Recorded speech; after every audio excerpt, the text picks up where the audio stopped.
As the years go by, the deaths due to substance abuse continue to increase.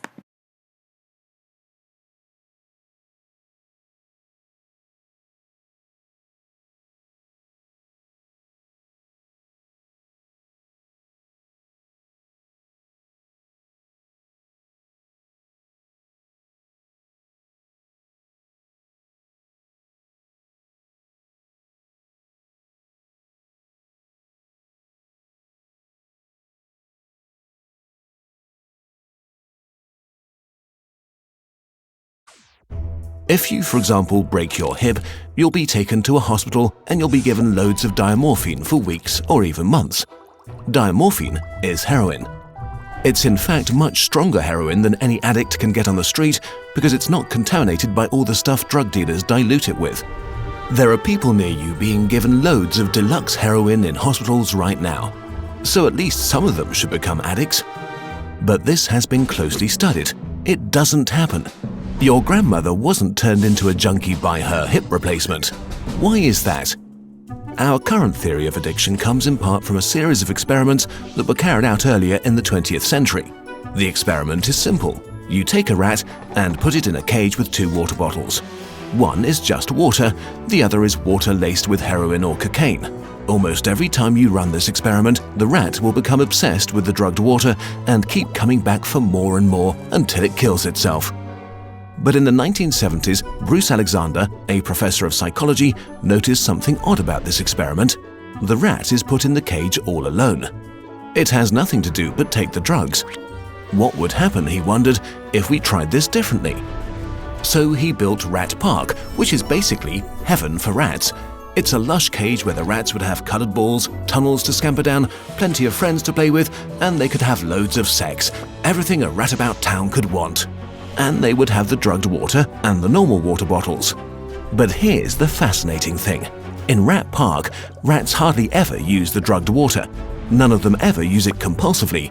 None of them ever overdose. But maybe this is a quirk of rats, right?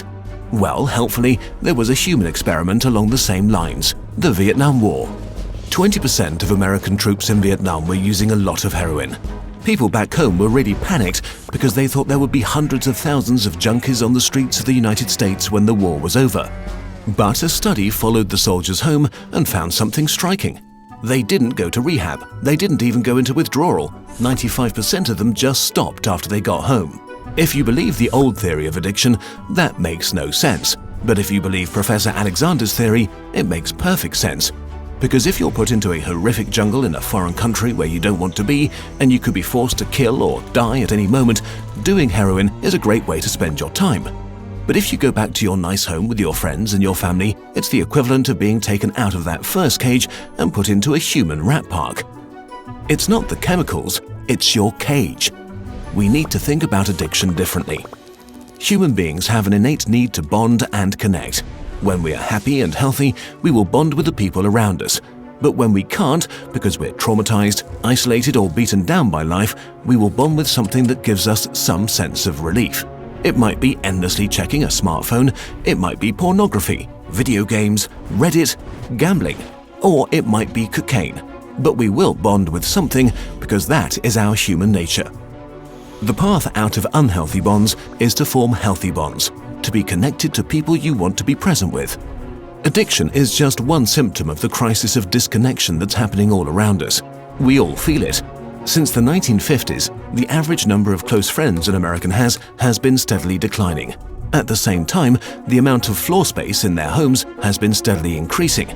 To choose floor space over friends, to choose stuff over connection.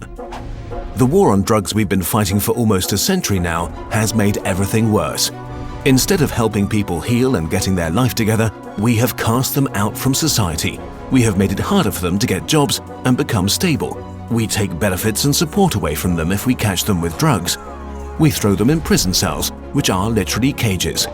We put people who are not well in a situation that makes them feel worse and hate them for not recovering. For too long, we've talked only about individual recovery from addiction. But we need now to talk about social recovery, because something has gone wrong with us as a group. We have to build a society that looks a lot more like Rat Park and a lot less like those isolated cages. we are going to have to change the unnatural way we live and rediscover each other. The opposite of addiction is not sobriety. The opposite of addiction is connection.